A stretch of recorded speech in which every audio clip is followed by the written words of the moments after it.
అందరికీ నమస్కారం. మన జీవితంలో సక్సెస్ అవ్వాలంటే కేవలం తెలివితేటలుంటే సరిపోతుందా? అస్సలు కాదు. మన ఎమోషన్స్ని మనమెంత బాగా అర్థం చేసుకుంటాం, ఎలా కంట్రోల్ చేస్తాం అనే దానిమీదే అంతా ఆధారపడి ఉంటుంది. సో ఈరోజు మనం ఈ ఎమోషనల్ ఇంటెలిజెన్స్ అనే అద్భుతమైన శక్తి గురించి, ఇంకా దాన్ని సూచించే 10 మానసిక సంకేతాల గురించి డీటెయిల్గా తెలుసుకుందాం. ఒకవేళ మనలో ఉన్న అతి పెద్ద బలమే కంటికి కనిపించదంటే విచిత్రంగా ఉంది కదూ? నిజమైన బలం కండరాల్లో కాదు, మనస్సులో ఉంటుంది. మన భావోద్వేగాలని అర్థం చేసుకుని వాటిని మనకు అనుకూలంగా మార్చుకుని ఈ కనిపించని శక్తే మన జీవితాల్ని ఎలా మలుపు తిప్పుతుందో ఇప్పుడు చూద్దాం. సరే, అసలు ఈ ఎమోషనల్ ఇంటెలిజెన్స్ అంటే ఏంటి?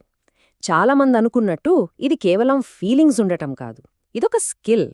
మన సొంత ఎమోషన్స్ని అర్థం చేసుకోవటం, ఆ తర్వాత వాటిని ఉపయోగించి ఒత్తిడిని తగ్గించుకోవటం, పక్కవాళ్లతో ఎఫెక్టివ్గా మాట్లాడటం, వాళ్ల బాధను అర్థం చేసుకోవటం, ఇలాంటివన్నీ చేయగలగడం. ఇది అచ్చం మనకు దారి చూపే ఒక ఇంటర్నల్ కంపాస్ లాంటిదనమాట. సరే, మరి ఈ కనిపించని బలాన్ని ఎలా గుర్తించాలి?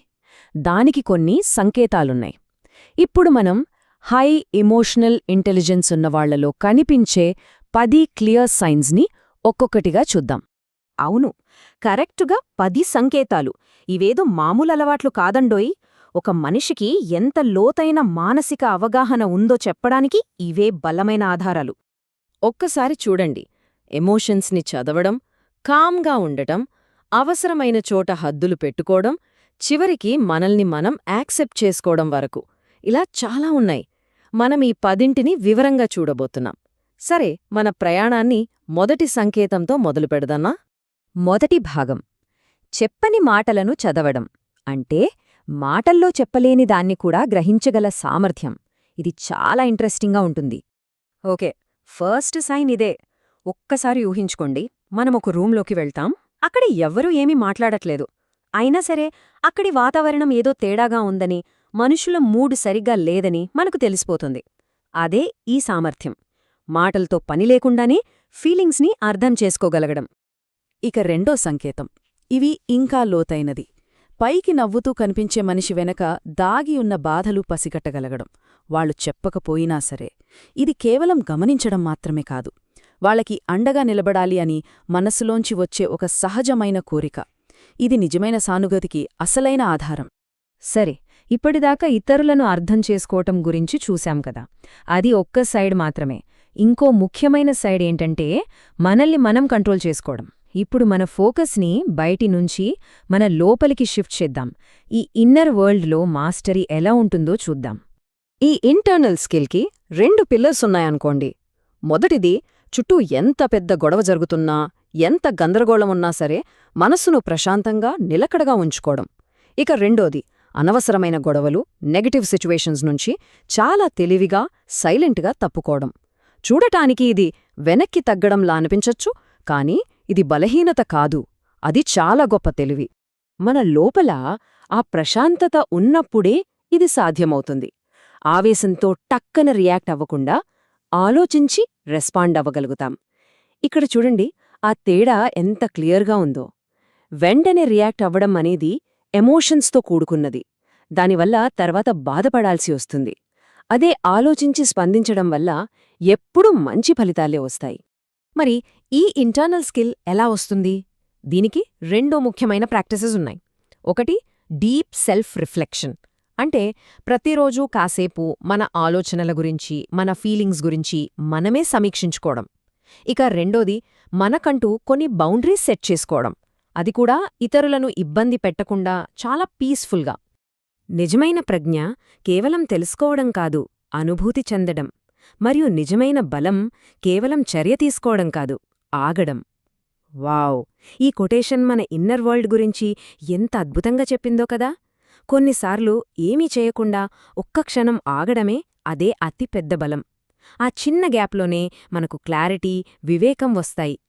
ఎప్పుడైతే మనల్ని మనం అర్థం చేసుకుని కంట్రోల్ చేసుకోగలుగుతామో అప్పుడు ఆటోమేటిక్గా మన రిలేషన్షిప్స్ కూడా బెటర్ అవుతాయి.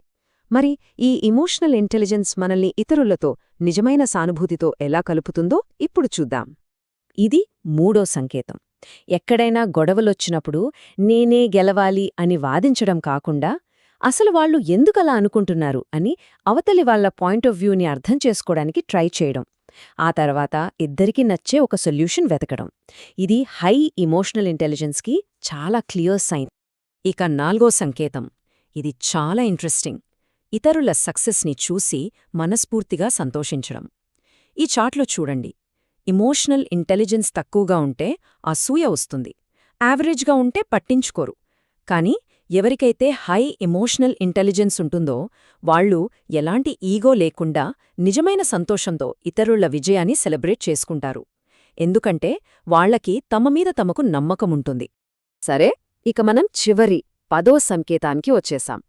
అదేంటంటే స్వీయ ఆమోదం, అంటే సెల్ఫ్ యాక్సెప్టెన్స్. బహుశా ఇప్పటిదాకా మనం చెప్పుకున్న అన్నింటికన్నా ఇదే మోస్ట్ ఇంపార్టెంట్ కావచ్చు. మనల్ని మనం మన ప్లస్లతో మైనస్లతో సహా పూర్తిగా యాక్సెప్ట్ చేసినప్పుడే మిగిలిన అన్ని ఎమోషనల్ స్కిల్స్ పెరగడానికి ఒక బలమైన ఫౌండేషన్ పడుతుంది.